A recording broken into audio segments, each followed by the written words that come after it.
Hello, my name is Scott Beale. I'm the founder and CEO of Atlas Corps, and welcome to the Atlas Corps 101. This will be a presentation particularly designed for new incoming fellows to learn a little bit more about the history of Atlas Corps and how we work, and you'll be followed up during orientation week with Atlas Corps 102. So hopefully you enjoy this presentation. There is a quiz at the end, so please do pay attention, and I look forward to meeting you soon. So here we go, Atlas Corps Fellowship. Change your perspective, change the world. This is the 101. We're going to do the introduction to Atlas Corps, we're going to do history, and we're going to do how it works. Our brief agenda here is we're going to do mission, history, who, what, where, why, and even some of the financial big picture. These pictures here, actually all the pictures in this presentation are of our fellows. So this is some of our fellows from class 1 and 2, Gargi and Yatin and Laura, who all went to the Nushi dinner, the place where you get dinner in your first week. All the new fellows go there. It's a tradition we've done for over 12 years now. If you like you see, you can take pictures during the session and during orientation. You can share some of this stuff on Facebook. None of this stuff is actually particularly secret. We use a lot of the hashtags, hashtag Atlas Corps and Atlas Corps Represent, to tell the story of Atlas Corps, tell the story of your experience, and we want more people to know about the community that we're building. So to start off, a great quote here from Senator Harris Wofford, who says, "I applaud the Atlas Corps reverse Peace Corps approach towards international development." When Harris Wofford's one of the founders of the Peace Corps, the architect of the Peace Corps, and when I first described Atlas Corps to a friend of mine in India, I described it as a reverse Peace Corps. And he said, "I like your idea, but why are you against peace?" And the thing is that he didn't know what the U.S. Peace Corps is, which is a program that sends Americans to volunteer overseas. People think of us as a reverse Peace Corps because we bring people from overseas to the United States. Certainly not because we're anti-peace. In fact, our mission is pretty straightforward. To address critical social issues, Atlas Corps develops leaders, strengthens organizations, and promotes innovation through an overseas exchange of skilled social change leaders. So let's break that down. Were you paying attention? If you were in the classroom, I'd ask you, what are the 3 parts to our mission? You can, of course, rewind the video to find out, but do you remember what are the 3 things that we support? Well, it's pretty straightforward. The first is that we develop leaders. Often people think of Atlas Corps only as a leadership development program because we're focused on these incredible professionals from around the world. We'll teach people from overseas how to do things. And I think there is an element of that. There's the Global Leadership Labs, there's the experience you're going to get at your host organization. We expect that you, as an Atlas Corps Fellow, will become a better leader over the course of this experience. But to think that that's all that Atlas Corps does is really missing the larger, bigger picture. What's the second part to our mission? Strengthen organizations. You're coming to serve at a nonprofit or a for-profit, even a government entity for a year. They're expecting you to advance their mission. We're expecting you to help them address critical social issues through that work. So whether you're working on climate change or LGBT or on global health, no matter what the issue may be, we're expecting you to bring your diverse skills and experience to serve at that organization for a year and really advance the work that they do. Sometimes develop leaders and strengthen organizations has a tension to it because the individual wants to attend conferences or always be out of the office, but the host organization wants them hard at work. There's going to be this balance over the course of the year, but at Atlas Corps, both parts are really critical to our mission. There's also a third part to our mission. Do you remember that? This one's more complicated. It's essentially promote innovation or to strengthen the global social change sector. It's not just that you're going to learn from the host and the host is going to learn from you, but rather there's going to be a lot of knowledge that happens when you meet other fellows from other parts of the world. There's going to be a lot of knowledge that happens when you meet alumni through the experience or other host organizations where fellows are serving. We want good ideas to be able to move more seamlessly across borders. We want you to be able to come up with innovative ideas, new ways of addressing social challenges. We want the host organizations to learn new ideas from our fellows and from our alumni as well. This element of promoting innovation is a somewhat complicated but really important part of our mission. It also in some ways gets to the alumni network as well. So this is the win-win-win of Atlas Corps. Well, what's the give, give, give? What's our business model? How do we actually make it work? So who are the biggest parties that contribute to Atlas Corps? You can say it out loud, it's okay. Well, often people are surprised by this, but I often feel like the fellows are actually our largest donors. It doesn't show up on our balance sheet, but fellows are volunteering for a year.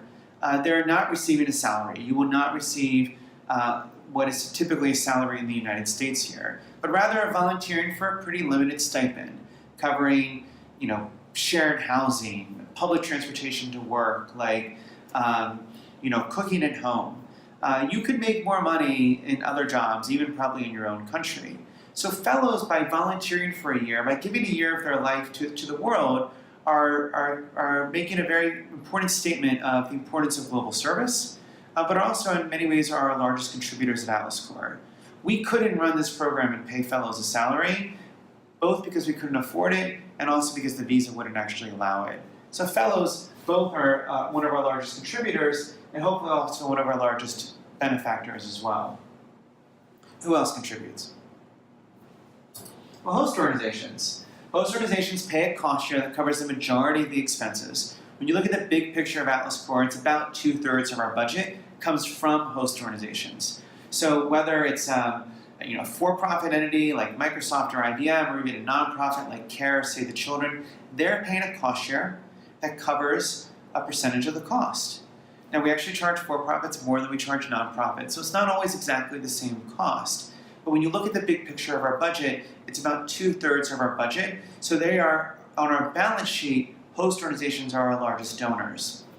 But that's only 2/3 of the budget. So what about the last third? Who else contributes to make Atlas Corps work? Well, exactly. It's just like any nonprofit, we raise the rest of the money needed to run the program and provide the training and the management. A good portion of this actually comes from the US government, anywhere from 10 to 20%, depending on the year. We also receive money from corporations and from foundations, and of course individuals. We are a nonprofit in the United States. We do raise money, but we're a unique social enterprise where a lot of the activities that we do creates the revenue that we need to run the program. Again, we're not a business, but rather we have a business model that allows us to develop leaders, strengthen organizations, and promote innovation. If all you learned in this presentation is this, we're good. Because this is really key in understanding how Atlas Corps works, in both our values and our expenses, and why it's in many ways a brilliant model. It allows us to scale over time and have such large impact. But there's more, so I'll tell you some more. We are, as of recording this video, I'm doing this in 2018, we're 12 years old. We started in 2006. Previously, I'd been serving with the US Embassy in Delhi. Before that, I was with Ashoka, and had this idea while living overseas. I left my job in March of 2006, and it took me 18 months to get the program off the ground. So it took me a little while. But by 2007, we had our first fellows from India and from Colombia. And since then, we've grown. We started doing 2 classes a year. We started expanding outside of Washington, D.C. By 2012, we were doing 3 classes a year. The next year, in 2013, we partnered with Deloitte on our Global Leadership Lab. We had our first over $1 million grant from the US government to bring leaders from Sudan and South Sudan. In 2014, we had this large partnership with the White House, with President Obama, launched the Clinton Global Initiative. Our candidate application numbers went through the roof at that point. By 2016 was our 10-year anniversary, and we started to send fellows to other countries. And since then, we continued to grow our program. We're now up to bringing about 100 of the world's best leaders from around the world to the United States. And we've been doing this for about 12 years plus now. Here's class 1. Sergio Zuluaga's in the middle there, just proving that we do also accept men, not just women.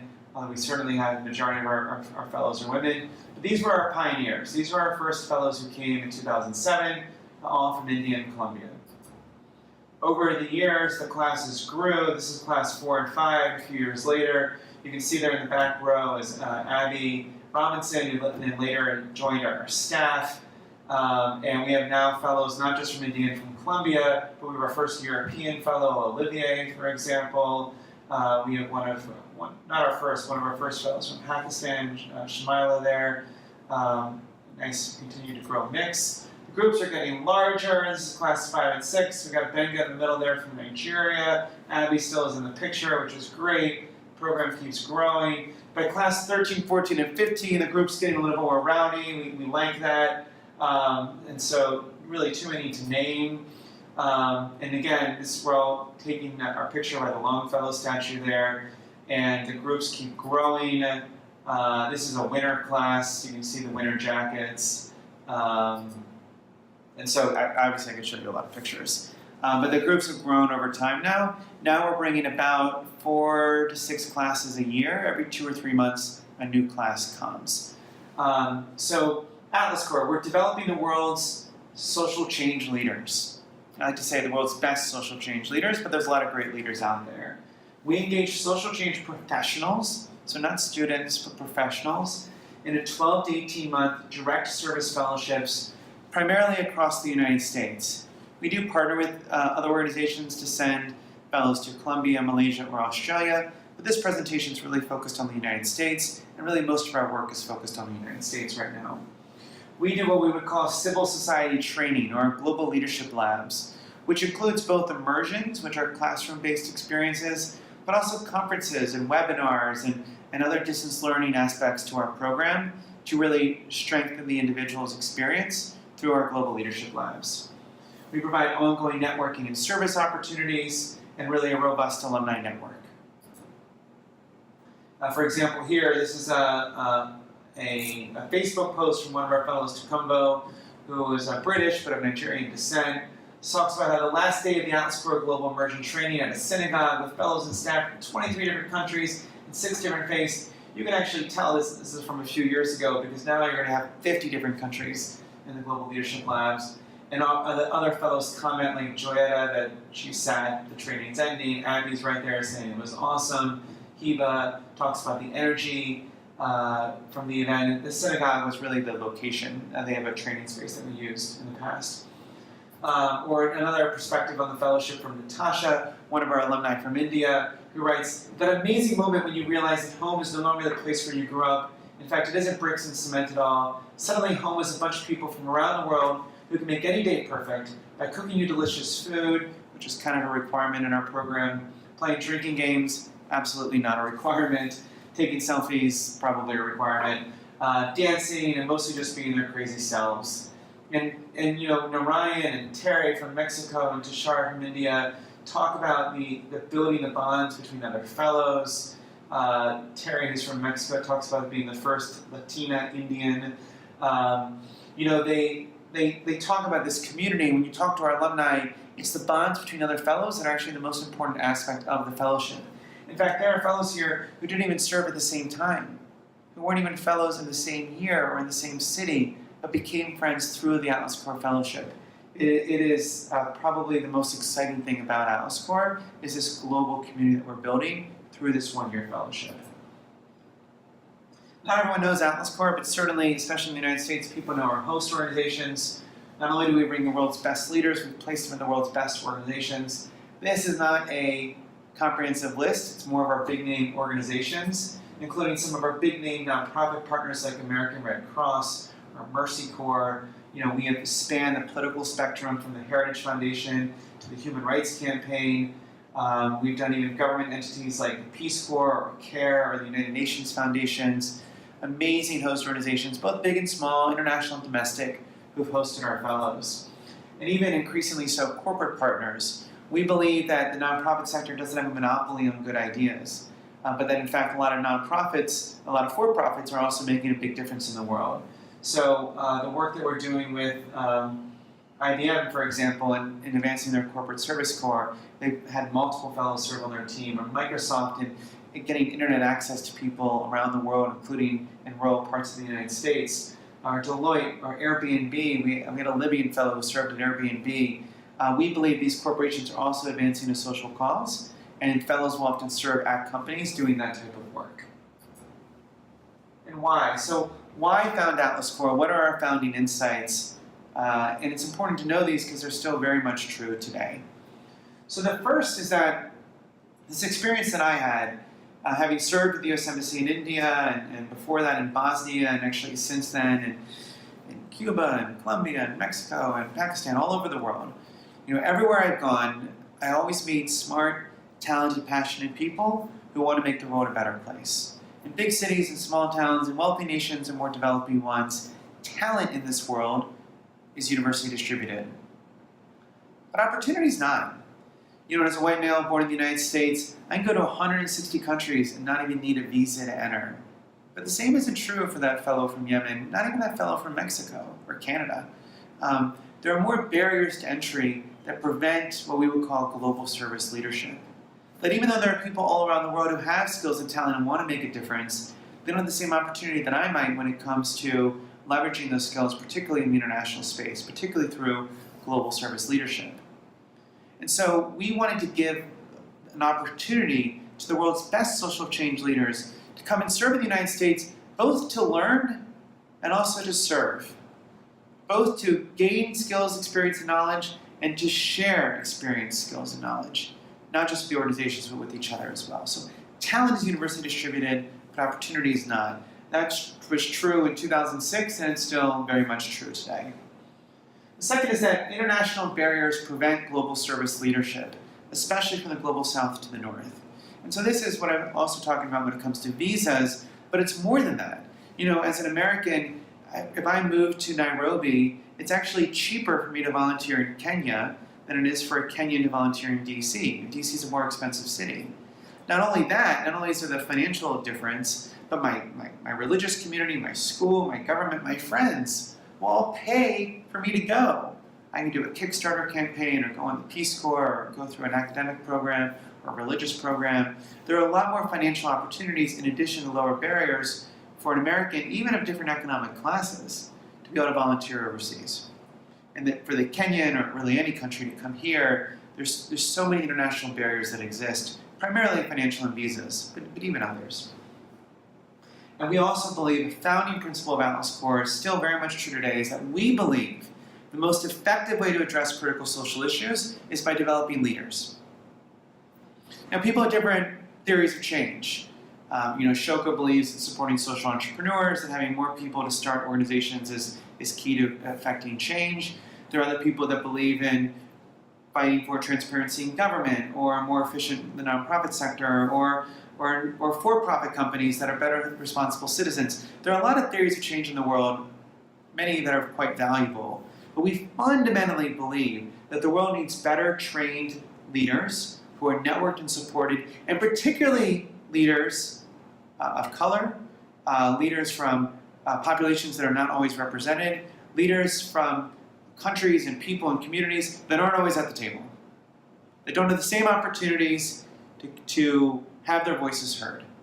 So at Atlas Corps, it's a fundamental principle of ours that we believe the most effective way to address critical social issues is by developing and supporting leaders. That's why we don't focus on just climate or focus on health. Rather, we're focusing on developing leaders, providing diverse perspectives to those organizations. That is our fundamental theory of change. It's worth to transition a little bit to understand the business model, since this is the Atlas Corps 101. I want to open up the hood of the car here so you know how the engine runs, in part because the engine's not perfect, so it needs to be fixed every once in a while, but also so you can understand this business and even explain it to other people. If you ever meet a social entrepreneur who can't draw a graph like this, then they're not really a social entrepreneur. They're just a nonprofit leader who's calling themselves a social entrepreneur. But from the very beginning, we had this concept that host organizations would be willing to pay for really talented leaders, and as you grow that program from 6 fellows a year to 100, then there would be economies of scale achieved by that. You could demonstrate the incredible value of these fellows, and the program would be 100% sustainable based off cost share alone. That's this idea.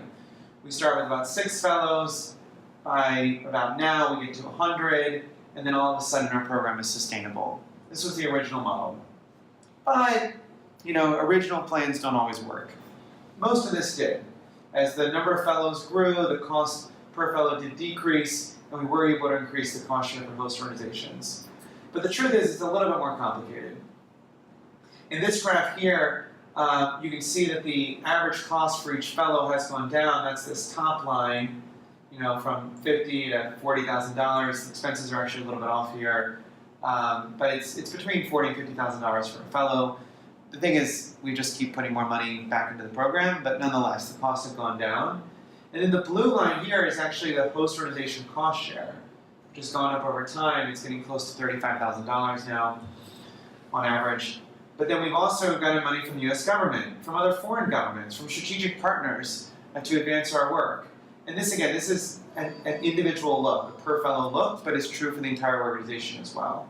So over time, our program is getting more sustainable, but it's not simply a matter that host organization cost share covers everything. We do actually partner with others, foundations, corporations, governments, to be able to advance our mission. And then worth, again, looking at a snapshot of one fellow. This is not true for any one fellow, but rather this is true for the entire program, looking at the averages, if you will. So for the income broken down largely, we talk about the give. Most organizations are giving 2/3. In 2018, the US government gave about 20%. It's actually probably going to go down a little bit. And then we raised about 13% from corporations, individuals, and foundations. Again, not true for any one individual, but true for the overall organization for 2018. And these numbers change a little bit from year to year, but generally the host organization number gets larger. But then how do we spend that money? Because it's not as if we get a check from the host organizations and just give it to the fellows, because there's other expenses for the program. So over half that just goes directly to the fellow through stipends and through random service award. Some of that, a good portion of that goes to the staff who are doing the visas and helping with the program and providing support to the fellows and the host. We have our training budget. We, of course, do fundraising. Travel budget for the fellows is pretty low. Those plane tickets aren't actually that cheap. Health insurance, of course, which we provide. And then our administrative expenses like office and those types of things are actually pretty small.